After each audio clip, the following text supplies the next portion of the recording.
Video کو like کر کے آگے شیئر ضرور کر دینا۔ میں نے حضور کی سنت پر سختی کے ساتھ عمل کیا، میں اس بڑھاپے میں بھی ابھی تک مجھے میری نظر میں جو ہے کمی واقع نہیں ہوئی، اور میں ابھی بھی بغیر چشمے کی کتاب پڑھ لیتا ہوں۔ میرے پیارے آقا صلی اللہ علیہ وسلم کے پیارے دیوانوں، حضور کی سنت پر عمل کرو گے دنیا میں بھی فائدہ اور آخرت میں بھی فائدہ ہے۔ تو پہلا وہ کم نصیب ہے جس کو حضور علیہ السلام نے اپنی سوسائٹی سے باہر کیا ہے، کس کو؟ جو حضور علیہ السلام کی سنت پر عمل نہ کرے۔ اس لیے جتنی سنتیں یاد ہے اس پر عمل کرنے کی کوشش کریں۔ بہت ساری حضور علیہ السلام کی سنتیں ہیں، میں صرف اشارہ دوں گا اور اگلے عنوان کی طرف بڑھوں گا۔ جب بھی جوتا پہنے تو جوتا پہننے سے پہلے اپنے جوتوں کو جھاڑ لیا کریں، جھٹک لیا کریں۔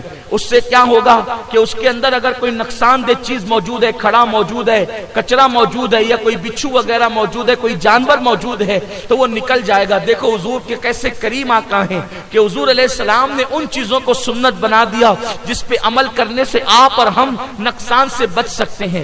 تو جوتا پہننے سے پہلے اس کو جھٹک لینا چاہیے۔ جوتا اور چپل پہلے سیدھے پیر میں پہننا چاہیے، اس کے بعد الٹے پیر میں۔ اتارتے وقت پہلے الٹے پیر سے نکالیں، پھر سیدھے پیر سے۔ اب یہاں پر ایک تکلیف جو ہے وہ لوگ اس کا شکار ہو جاتے ہیں، تکلف کا، کہ جب وہ مسجد سے نکلتے ہیں تو توجہ نہیں کرتے۔ ان کے لیے دو سنتیں ہوتی ہے۔ مسجد کے گیٹ پہ وہ چپل رکھتے ہیں، الٹا پیر وہ باہر نکالتے ہیں، اس سنت پہ عمل کیا، لیکن الٹا پیر نکالا تو پھر وہ الٹے ہی پیر میں پہلے چپل ڈال لیتے ہیں اور پھر بعد میں سیدھا نکال کے ایک سنت پہ عمل کیا، ایک سنت کو ترک کر دیا۔ لیکن اس کا طریقہ یہ ہے کہ جب آپ مسجد کے باہر دروازے پر چپل رکھتے ہیں تو الٹا پیر نکال کے چپل یا جوتے کے اندر نہ ڈالیں بلکہ اس کے اوپر رکھ دیں، اور پھر پہلے سیدھے پیر میں جوتے اور چپل میں چاہے وہ پیر ڈالیں سیدھے پیر کو، اور پھر بعد میں الٹے پیر کو ڈالیں۔ بظاہر آپ چھوٹا عمل سمجھ لیں، ممکن ہے جس شخص سے آپ نے بہت سارے واقعات اور احادیث 20 سال سے سنے ہیں، آج میں سنتوں پر بات کر رہا ہوں تو بہت ممکن ہے آپ کو حیرت ہو رہی ہوگی،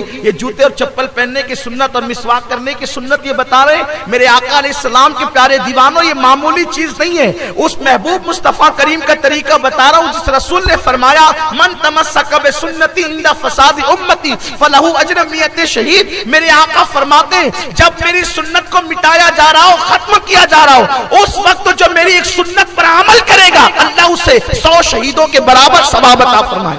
100 شہیدوں کا ثواب ملے گا ان کو جو میرے آقا علیہ السلام کی سنت پر عمل کرے۔ حضور کی سنتوں پر عمل کرو۔ طریقہ یہ ہے، جوتا پہننے کا طریقہ بتایا، اس کے بعد موزہ پہنو تو بیٹھ کر کے پہنو، پانی پیو تو بیٹھ کر کے پیو۔ اسی طریقے سے جو ہے امامہ باندھو، 2 رکعت پڑھو گے تو 70 رکعت کا ثواب ملے گا۔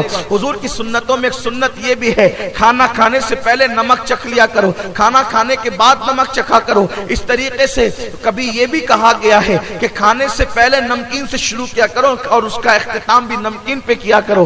اللہ تبارک و تعالیٰ 70 بیماریوں سے محفوظ رکھے گا۔ پھر فرمایا کہ کھانا کھانے سے پہلے پانی پی لیا کرو، کھانا کھانے سے پہلے پانی پیو گے تو اللہ رب العزت بہت ساری بیماریوں سے تمہیں محفوظ رکھے گا۔ اسی طریقے سے میرے آقا صلی اللہ علیہ وسلم کے دیوانوں، سونے سے پہلے وضو کر لیا کرو، اس کے بعد چاروں قل پڑھ لیا کرو، آیت الکرسی پڑھ لیا کرو، اور اس کے بعد جو ہے اپنے بستر کو جھاڑ لیا کرو اور دائیں کروٹ لیٹ کر کے سویا کرو۔ اس سے کیا ہوگا؟ جو دائیں کروٹ لیٹ کر کے سوئے گا اللہ رب العزت اسے ہارٹ اٹیک کے مرض سے، یعنی جو دل کا دورہ پڑتا ہے اس مرض سے اللہ اس کو محفوظ رکھے گا۔ میرے پیارے آقا صلی اللہ علیہ وسلم کے پیارے دیوانوں، اور جو بندہ سنت کے مطابق سوتا ہے اس کو اللہ تبارک و تعالیٰ سکون کی نیند عطا فرمائے گا، اور جو شخص جو سونے سے پہلے چاروں قل اور آیت الکرسی پڑھ لے اللہ رب العزت اس کو سحر جادو سے محفوظ رکھے گا۔ اور پھر اس کی برکتیں کیا ہے؟ رات بھر فرشتے کو اس کی حفاظت کے لیے اللہ مقرر کر دے گا، فرشتے اس پر پہرا دیں گے کیونکہ وہ بندہ آیت الکرسی پڑھ کر کے سو رہا ہے۔ اگر اسی رات اس کو موت آ گئی تو اللہ اسے شہادت کی موت عطا فرمائے گا۔ آیت الکرسی کی برکت یہ، حضور کی سنت کی برکت یہ۔ تو بہرحال بہت سی سنتیں ہمارے مبلغین سنتیں سکھاتے رہتے ہیں، مرکز پہ آئیے وہ بہت ساری سنتیں آپ کو سکھائیں گے۔ آئیے دوسری چیز، اللہ کے رسول علیہ السلام فرماتے ہیں میاں بیوی کے اندر جو پھوٹ ڈالے، آقا فرماتے وہ ہم میں سے نہیں ہے۔ میاں بیوی میں جو جدائی پیدا کرے، آقا فرماتے وہ ہم میں سے نہیں، وہ میرا محبوب امتی نے، حضور اس نے اس سے بیزاری کا اظہار فرمایا۔ اب اس کے بارے میں کئی تشریحات موجود ہے کہ میاں بیوی میں پھوٹ ڈالنے کا مطلب کیا؟ مطلب یہ ہے کہ شوہر کے پاس پہنچے تو بیوی کی برائی شروع کر دی تاکہ اس میں برائی پیدا ہو جائے، اور بیوی کے پاس پہنچے تو اس کے شوہر کی برائی شروع کر دی تاکہ دونوں کے درمیان نفرت پیدا ہو جائے۔ آقا فرماتے وہ ہم میں سے نہیں ہے، جو میاں بیوی کے اندر جدائی پیدا کرے، فرماتے ہم میں سے نہیں ہے۔ اس سے ان لوگوں کو عبرت حاصل کرنا چاہیے کہ جب کسی عورت کے پاس بیٹھتے تو اس کے شوہر کے خلاف اس کے کان بھرتے ہیں، اور جب شوہر کے پاس بیٹھتے تو بیوی کے خلاف کان بھرتے ہیں۔ اور ایک بات یہ بھی عرض کر دوں، اس سے ان لوگوں کو بھی عبرت حاصل کرنا چاہیے، ان لوگوں کو عبرت حاصل کرنا چاہیے جو لوگ شادی شدہ عورتوں سے ناجائز تعلقات قائم کرتے ہیں، اور ناجائز تعلقات قائم کر کے وہ پوری کوشش کرتے ہیں کہ جس عورت کی شادی ہو گئی ہے اس کی شادی ختم ہو جائے اور پھر میرے ساتھ اس کی شادی ہو جائے۔ اس طرح کے بھی ناانجار اور بدبخت لوگ ہمارے معاشرے میں موجود ہیں کہ جو ناجائز تعلقات قائم کر کے عورتوں کو ورگلاتے ہیں، بہلاتے ہیں، پھسلاتے ہیں، ان کے معاملے ختم کرتے ہیں۔